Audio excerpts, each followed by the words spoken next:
Group আছে অৰ্থাৎ এই 40 লাখ মহিলাক তাতে নগৰৰ আত্মসহায়ক গোটৰ সদস্যসকলো থাকিব আমি সৰ্বমুঠ 4,000 কোটি টকা আমাৰ আই মাতৃসকলক অহা 3 মাহৰ ভিতৰত আমি প্ৰদান কৰিম যোৱাকালি নলবাৰী তাৰ আগতে বিহালী আজি জাগিৰোড অহাকালি মই মাৰ্ঘেৰিটালৈ যাম মাৰ্ঘেৰিটাত এনেকে এটা সমষ্টিলৈ গৈ আমি 40 লাখ মহিলাক এই 10,000 টকাৰ পুঁজি আমি যোগান ধৰিম শ্ৰদ্ধা ৰাইজ আই মাতৃসকল যোৱা বছৰ আমি লাখপতি বাইদেউ বা মহিলা উদ্যমিতা অভিযানৰ আঁচনিখন আৰম্ভ কৰিছিলোঁ আপোনালোকে ফৰ্ম ফিল আপ কৰিলে ফৰ্ম ফিল আপ কৰাৰ পিছত 40 লাখ মহিলাৰ কাগজ পত্ৰ আমি পৰীক্ষা কৰিলোঁ অলপ সময় লাগিলে আৰু এই সময়ৰ মাজতে আমাৰ কংগ্ৰেছ দলৰ মানুহবিলাকে উলিয়াই দিলে যে মামাই মিছাকৈ কৈছে এইবোৰ টকা নিদিয়ে তহঁতক এনে মিটিঙে লৈ ফুৰিছে কৈছিল না নাই তেনেকে আজি এতিয়া আপোনালোকে সকলোৱে গম পালে যে আমাৰ চৰকাৰে আৰু ভাৰতীয় জনতা পাৰ্টিৰ চৰকাৰে কোনো কথা মিছাকৈ নকয় যি কয় তাক কৰি দেখুৱায় হয় নে নহয় নে মই ভুল কলো নেকি তেলে সবে হাত চাপৰি এটা বজাব লাগে না নালাগে ঠিক আছে আজি আপোনালোক সকলোৱে বুজি পালে যে আমাৰ চৰকাৰে যি কথা কয় তাক আখৰে পালন কৰে যোৱা বছৰ ইলেকশ্যনৰ আগত যেতিয়া আমি অৰুণোদয় আঁচনি আনিছিলোঁ তেতিয়াও আমাৰ কংগ্ৰেছ দলে কৈছিলে যে এইবিলাক ইলেকশ্যনৰ কাৰণে আহিছে 2 মাহ টকা পাব তাৰ পিছত বন্ধ হৈ যাব কিন্তু আজিলৈকে অৰুণোদয় আঁচনি বন্ধ নহল 6 বছৰত আজি আমি অৰুণোদয় আঁচনিয়ে ভৰি দিলো প্ৰথমতে 830 টকা পালে তাৰ পিছত 1000 টকা পালে তাৰ পিছত 1250 টকা পালে আৰু এইবাৰ অৰুণোদয় মহিলাসকলে 1250 লগত গেছৰ সিলিন্ডাৰ কিনিলে আৰু 250 টকা চৰকাৰৰ পৰা পাব তাৰ বিষয়ে আপোনালোকে ইতিমধ্যে গম পাইছে তাৰ মানে আগতে আছিলে অৰুণোদয় 1250 এতিয়া হল গৈ 1500 টকা তাৰ মানে আমাৰ যি আঁচনি আমি হাতত লওঁ সেই আঁচনি আমিতো বন্ধ নকৰোৱে আঁচনিটোক যেনেকে গছ পুলি এডাল পানী দি তাক মানুহে ডাঙৰ কৰে আমি তাক ডাঙৰ কৰি লৈ গৈ থাকো আজি আমি ইয়াতে মহিলা উদ্যমিতা অভিযান আৰম্ভ কৰিম আজি আপোনালোকে 10,000 টকা লাভ কৰিব আৰু এই 10,000 টকা দি আমি সবে এটা মোবাইল কিনি দিম নেকি কোনে মোবাইল কিনিব হাত ডাঙক আচ্ছা কাৰ মোবাইল আছে হেতুৱে তেওঁলোকে হাত ডাঙক ঘৰত কাৰ মোবাইল আছে বাপৰে এফালে মোবাইল আছে ইমান মোবাইল আছে তেতিয়ালে মোবাইল কিনিব নালাগে এই 10,000 টকা দি আমি বজাৰ কৰি লম হ'ব আচ্ছা এতিয়া আমি মোবাইলও নিকিনো আমি বজাৰো নকৰো আমি কি কৰিম এই 10,000 টকা আমি ভাল কৰি ব্যৱহাৰ কৰিম এতিয়া ভাল কৰি আমি কেনেকে ব্যৱহাৰ কৰিব পাৰো যদি এই 10,000 টকাটো আমি যদি গ্ৰুপত দিও কিমান টকা হ'ব 1 লাখ টকা হ'ব 1 লাখ টকা যদি আমি বেংকত দিওঁ বেংকে আমাক বেছিকৈ লোন দিব কাৰণ 1 লাখ টকা আমাৰ গ্ৰুপৰ একাউণ্টত আছে বেংকে কেতিয়া আমাক লোন দিয়ে যেতিয়া আমাৰ একাউণ্টত বেংকে টকা দেখা পায় আমাৰ আত্মসহায়ক গোটৰ মহিলাসকলে বেংকৰ পৰা লোন ললে 99% উভতাই দিয়ে সেই কাৰণে বেংকেও লোন দিব বেয়া নাপায় আৰু 10 জনী মহিলাই লগ লাগি কিবা এটা ভাল কাম কৰিব পাৰে তাৰ পিছত আমি ভাবিলো যে নহয় আমি গ্ৰুপত নিদিও আমি নিজাকৈ কিবা কাম কৰিম তেতিয়া হলেও আমাৰ কোনো আপত্তি নাই গ্ৰুপত দিলেও আপোনালোকে দিব পাৰে আৰু নিজাকৈ যদি এই টকা আপোনালোকে ভাল কৰি ব্যৱহাৰ কৰে কোনোবাই ঘৰৰ দোকান আছে দোকানত দিব পিঠা পনাৰ ব্যৱসায় কৰে পিঠা পনা বনাব গামোচা বনাব আমাৰ কোনো আপত্তি নাই কিন্তু 10,000 টকাটো আপোনালোকে ভাল কামত ব্যৱহাৰ কৰিব 1 নম্বৰ গ্ৰুপত দিব বোলে মই গ্ৰুপত নিদিও মই নিজাকৈ কৰিম নিজাকৈ কৰক 10,000 টকাটো দি আপোনালোকে নিজাকৈ এটা ব্যৱসায় আৰম্ভ কৰক বা যি ব্যৱসায় কৰি আছিলে তাতে আপোনালোকে এই 10,000 টকাটো লগাই দিয়ক তৃতীয় বোলে নহয় মই গ্ৰুপতো নিদিও নিজেও খৰচ নকৰো আপোনালোকৰ হাজবেণ্ডৰ আপোনালোকৰ স্বামীৰ পতিৰ যদি কিবা ব্যৱসায় আছে ঘৰুৱা ব্যৱসায় আছে তাতো 10,000 টকাটো দি দিয়ক তাতো আমি বেয়া নাপাওঁ কিন্তু এই 10,000 টকাটো আপোনালোকে গ্ৰুপত দিয়ক নিজে খৰচ কৰক নহলে স্বামীৰ ব্যৱসায়ত দিয়ক 1 বছৰ পিছত আমি আপোনালোকক সুধিম যে এই টকাটো বাইদেউ আপুনি ক'ত ব্যৱহাৰ কৰিলে বোলে মই গ্ৰুপত দিছিলো গ্ৰুপে এতিয়া ভাল ব্যৱসায় কৰে আপত্তি নাই বোলে মই ঘৰত গাহৰি পুহিলো মই ঘৰত পিঠা পনা বনালো মই মোৰ ঘৰত মুৰ্গী হাঁহৰ ব্যৱসায় কৰিলো গামোচা বনালো আমাৰ কোনো কথা নাই বোলে মই একো কৰা নাই কিন্তু মোৰ স্বামীৰ বজাৰত এখন পান তামোলৰ দোকান আছিলে তাতে 10,000 টকাটো মই দিলো আৰু মোৰ স্বামীৰ ব্যৱসায় এতিয়া ভাল হৈছে এই তিনিটাৰ যিটোৱে কৰিব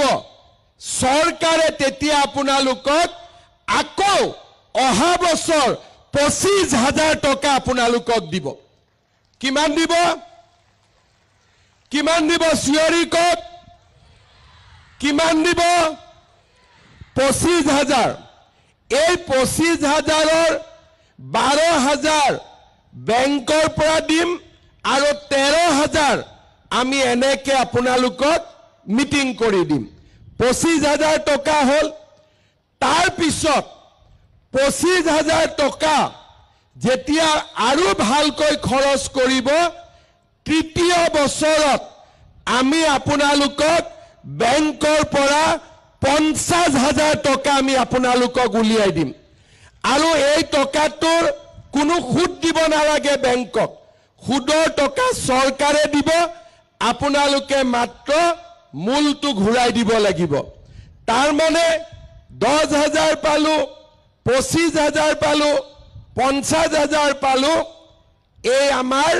সৰ্বমুঠ চৰকাৰৰ পৰা আমি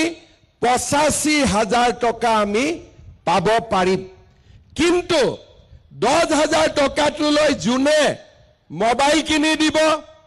যোনে বেলেগ কামত খৰচ কৰি দিব তেওঁলোকে কিন্তু 25,000 লৈকে প্ৰমোশন নাপাব সেই কাৰণে আমি আপোনালোকক 3 দিনৰ ট্ৰেইনিংও দিম আপোনালোকে খুব ধুনীয়া কৰি এই 10,000 টকাটোৰ ব্যৱহাৰ কৰিব আৰু আপোনালোকে 25,000 টকা পাবৰ কাৰণে আপোনালোকে আগবাঢ়ি যাব যেনেকে অৰুণোদয় আমি 830 1000 1200 1500 আমি যেনেকে আগুৱাই আছো তেনেকৈ মহিলা উদ্যমিতাও 10,000 25,000 50,000 টকালৈকে এই আঁচনিটো আমি আগবঢ়াই লৈ গৈ থাকিম সেই কাৰণে আজিয়ে ইয়াতে শেষ নহয় আমি এনেকে লগ পায়েই থাকিম আৰু যিবিলাক মহিলা কিবা কাৰণত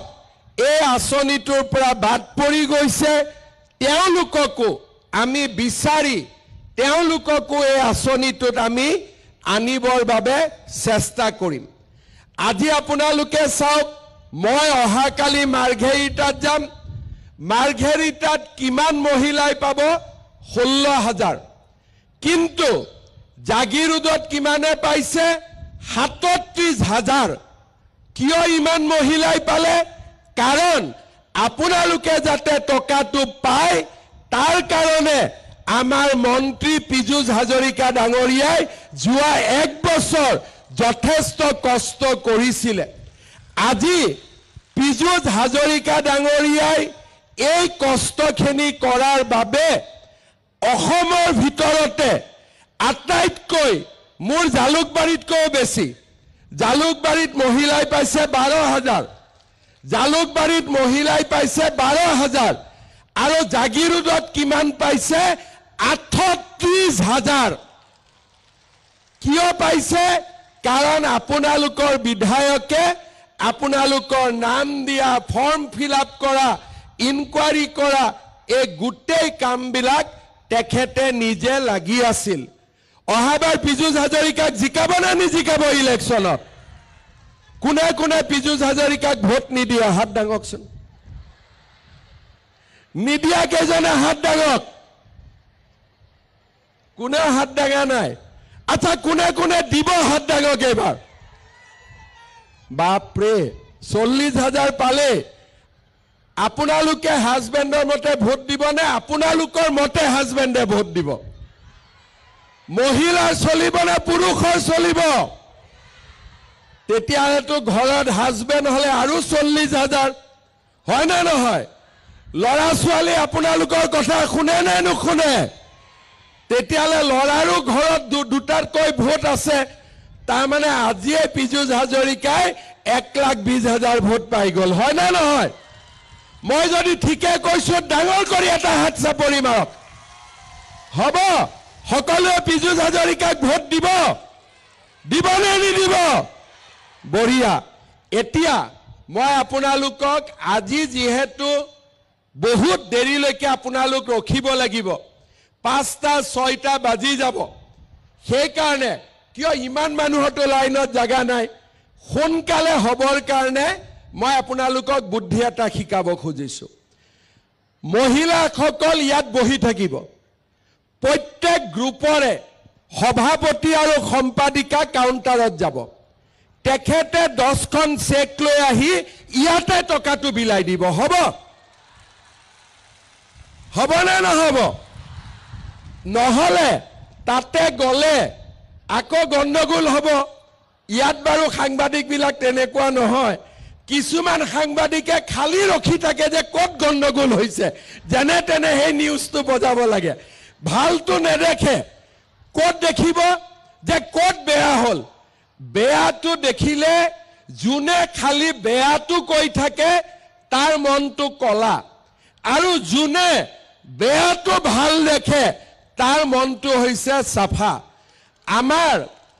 আমাৰ আজি অসমখনত আমাক কেনেকুৱা মানুহ লাগে যোনে বেয়াটো ভাল দেখে ঘৰৰ বেয়া লৰাটোৰ গাটো কিবা নহয় কিবা এটা ভাল গুণ থাকে হয় না নহয় যদি লৰাটোক গালি পাৰো লৰাটো বেয়া হৈ যাব কিন্তু লৰাটোক যদি কওঁ বাবা তই পঢ়িব নোৱাৰ মই মানিছো তইতো ইমান ধুনীয়া গান গাও, গান গাচোন, ল'ৰাটো ভাল পাব। বোলে তই পঢ়িব নোৱাৰ জানিছো, কিন্তু ইমান ধুনীয়া তই খেলিব পাৰ, খেলচোন, ল'ৰাটো ভাল হ'ব। বোলে বাবা তই পঢ়িব নোৱাৰ মই মানিছো, কোনো কথা নাই, তই তোৰ দেউতাৰ লগত ব্যৱসায় কৰগৈ যা, ল'ৰাটো ভাল হ'ব। সেইকাৰণে অসমক কি লাগে? ভাল কথা কোৱা মানুহ লাগে, হয় না নহয়? আজি ইয়াত যে 40,000 মহিলা লগ লাগি কেনেকে ইয়াত ওলাই আহিছে,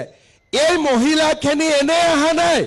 আত্মসহায়ক গ্ৰুপত কষ্ট কৰিহে আজি এইখিনি পাইছে, হয় না নহয়? কোনোবাই 5 বছৰ, কোনোবাই 10 বছৰ কষ্ট কৰি কৰি এই অৱস্থা পাইছে। আৰু আমাক কি কৈ দিব? বোলে এওঁলোক হিতাধিকাৰী। আৰে আমি হিতাধিকাৰী নহয়, 10 বছৰ কষ্ট কৰাৰ কাৰণেহে চৰকাৰে আজি আমাক এই মৰমখিনি দিব পাৰিছে, হয় নে নহয়? সেইকাৰণে অসমত আমাক ভাল কথা কোৱা মানুহ লাগে, যোনে আমাক ভাল কথা শিকায়, যোনে ভাল কথা কয় আৰু আমাৰ সমাজখনক আগুৱাই লৈ যায়। এতিয়া গাঁৱত যোৱাৰ লগে লগে কিছুমান মহিলাক কিছুমানে ক'ব, এই বোলে ক'ত আৰু 25,000 পাবি, এই 10,000 খাই দে। কিছুমানে কি ক'ব? বোলে নহয়, মামাই কৈছে, মুখ্যমন্ত্ৰীয়ে কৈছে যেতিয়া হ'বই, গতিকে আমি তেওঁৰ কথা শুনিম। তেনেকুৱা থাকিব। কেইজনমানে ভাবিব বোলে নহয় এইটো এনেই কৈছে নেকি। পিছৰবাৰ কি হ'ব? যেতিয়া 25,000 দিব মাতিম, তেওঁলোকে মনত কষ্ট পাই থাকিব যে আমাক নামাতিলে। কিয় নামাতিলো? কাৰণ তুমি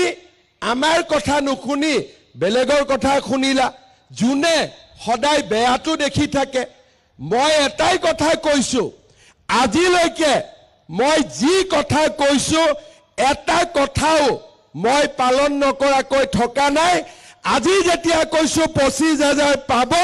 পাবই, তাৰ গ্যাৰেণ্টিও মই আপোনালোকক আজিয়ে দি থৈ গৈছো। সেইকাৰণে মোৰ এতিয়া এটাই অনুৰোধ, কাউণ্টাৰ আছে পঞ্চায়ত অনুসৰি, মহিলা মাতৃসকল ইয়াতে ধুনীয়াকৈ বহি থাকিব, সভাপতি সম্পাদকসকল কাউণ্টাৰত যাব, চেকখন লৈ আহিব আৰু ইয়াতে আপোনালোকক বিলাই দিব, ঘৰত দিয়া নহ'ব, ইয়াতে দিব লাগিব, হ'ব? আৰু কাৰোবাৰ যদি ভুলতে চেকত যদি নামটো কিবা কাৰণত ভুল হয়, আপোনালোকে লগে লগে পীযুষ হাজৰিকাক আপোনালোকে কৈ দিব। আমাৰ অফিচ আছে, অফিচত গৈ ধুনীয়াকৈ নামটো লিখি দিব। আমি আপোনালোকক চেকখন লগে লগে বদলাই দিম। কাৰণ জীৱিকা সখী বাইদেউসকলে ফৰ্ম ফিল আপ কৰাৰ সময়ত যি নাম দিছিলে তাৰে আমি চেক বনাইছো। কিন্তু কেতিয়াবা ৰ ক অ আ কবাত ভুল হৈ যায়, একো চিন্তা কৰিব নালাগে, চেকখন পীযুষ হাজৰিকাক দি দিব। 5 দিন 4 দিনৰ ভিতৰতে তেওঁ ধুনীয়া কৰি বনাই আপোনালোকৰ ঘৰত আকৌ চেকখন দি আহিব, হ'ব? একদম বুজি পাইছে? এতিয়া কি হ'ব? আমি ধুনীয়াকৈ তাতে 10 গৰাকী মহিলাক চেক দিম, জনগণ মন গাম, আমি গুচি যাম, আপোনালোক বহি থাকিব, হ'ব? কিবা খাব দিছে নে নাই দিয়া? কিবা দিছে নেকি? কিবা কৰিছে? ভাত খাইতো অহা নাই আজি, নে আহিছে ভাত খাই? কোনেও ভাত খাই অহা নাই। কেইটাত আহিছিলে? 6টা নে 7টা নে 8টাত?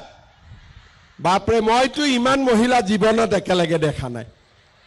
ইমান মহিলা মই জীৱনত একেলগে দেখা নাই।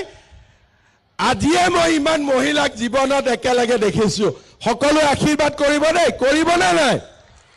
আপোনালোকৰ আশীৰ্বাদ থাকিলে সব হৈ থাকিব। আৰু মাকৰ, বায়েকৰ, ভনীয়েকৰ আশীৰ্বাদ থাকিলে পৃথিৱীত কোনেও কাকো ৰখাব নোৱাৰে, সকলো বাধা অতিক্ৰম কৰিব পাৰি, হয় নে নহয়? সেইকাৰণে সকলোৱে আশীৰ্বাদ দিব। পুনৰ এবাৰ জাগিৰোডৰ ৰাইজক, আই মাতৃসকলক মই ধন্যবাদ জনাইছো। মিটিঙৰ পিছত সভাপতি সম্পাদকসকল কাউণ্টাৰত যাব 10খন চেক লৈ আহিব নিজৰ দুখন 8জন মেম্বাৰৰ আৰু সভাপতি সম্পাদকসকলকো মই অনুৰোধ কৰিম চেকখন যাতে এতিয়াই দি দিয়ে বোলে গাঁৱত গৈ দিম হেতু নকৰিব সকলোৱে ইয়াত আহিছে ঘৰত গৈ চেকখন দেখুৱাব লাগিব যে মই চেকখন লৈ আহিলো হয় না নহয় নহলে আকৌ মালিকে ক'ব নহয় দিনটো ক'ত ঘূৰি থাকিলি চেকো নাহিলে গৈ বুলি হয় না নহয় ক'ব দিনটো ক'ত গলি বোলে মই চেক আনিব গৈছিলো চেক ক'ত বোলে চেক নাই তাৰমানে তই ক'বাত ঘূৰি ফুৰিব গৈছিলি হয় না নহয় সেইকাৰণে সবে ঘৰত আজি চেক লৈহে যাব হ'ব খালি আপোনালোক গোটেইবিলাক কাউণ্টাৰত নাযাব কাৰণ 40,000 মহিলা একেলগে কাউণ্টাৰত গ'লে এখনো চেক নাপাব সভাপতি সম্পাদক যাব চেক আনিব আপোনালোকৰ হাতত গটাই দিব হ'ব ঠিক আছে সবে বুজিলে একেবাৰে এতিয়া মই বহুত দীঘলীয়াকৈ নকওঁ 12টা বাজিছে আপোনালোকক অলপ সময় থাকিব লাগিব আৰু গৰমত নাথাকিব সকলোৱে আমাৰ ষ্টেজৰ ভিতৰত থাকিব নহলে বহুত গৰম আছে গৰমত আকৌ মূৰটো ঘূৰাব সেইকাৰণে আপোনালোকে সুন্দৰ কৰি ডিসিপ্লিন কৰি জুনে চেক পাই যাব তেওঁলোকে লাহে লাহে গুছি যাব হ'ব চেক পোৱাৰ পিছত বহি নাথাকিব ধুনিয়াকৈ গুছি যাব জায়গাটো খালি খালি হৈ গৈ থাকিব হ'ব গতিকে আপোনালোকে